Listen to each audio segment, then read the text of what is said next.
Okay guys, andito po tayo sa Captain Motors. Meron po silang dalawang available na mini dump po.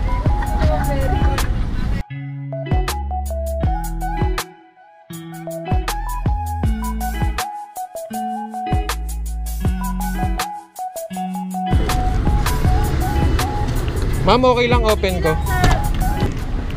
Ito daw ay isang Isuzu mini dump.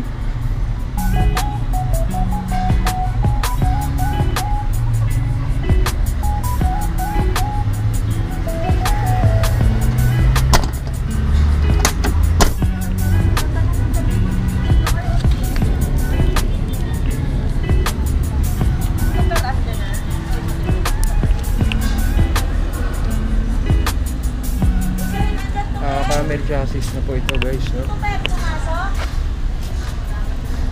Ito po ay Japan surplus, hindi pa po nagagamit sa atin guys.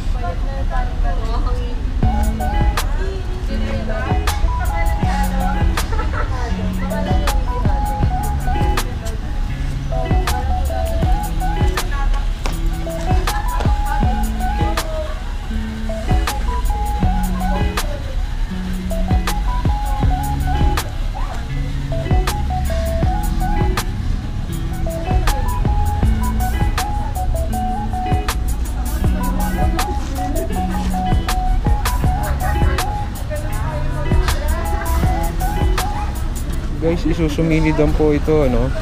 Mazda lang po yung logo niya. Meron na rin pong toolbox.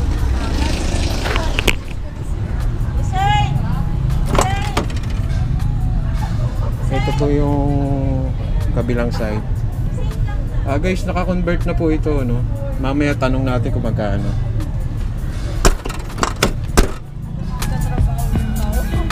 Ma'am, magkano po ito? 850 negotiable.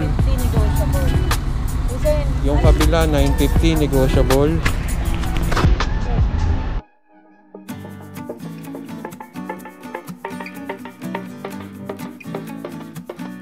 ...2019 model and 2021 model. Euro 4 na raw po ang kanilang makina.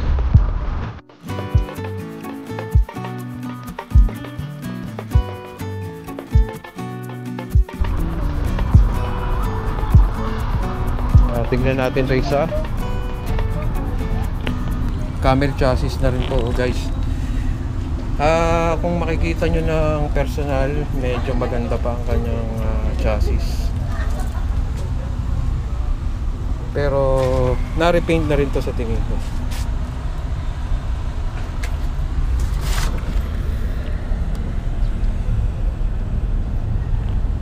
Malinis na po yung loob niya.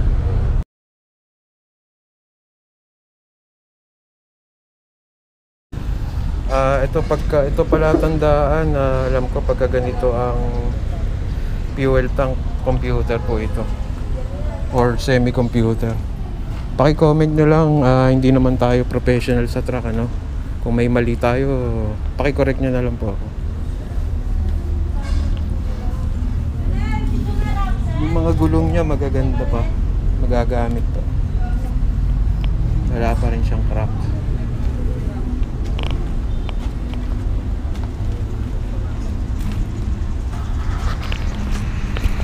Tayo sa loob.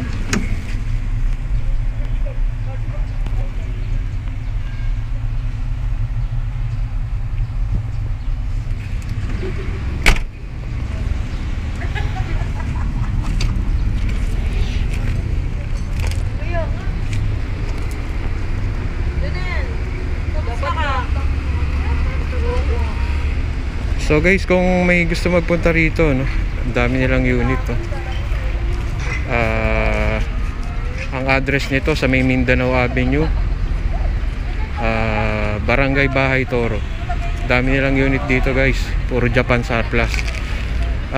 Pagbalik ko ulit sa susunod, ibang truck naman ang i-review ko rito, no?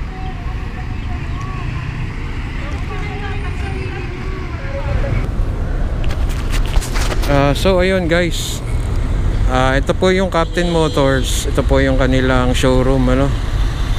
Ulitin ko po, located po ito sa Mindanao Avenue, Barangay Bahay Toro.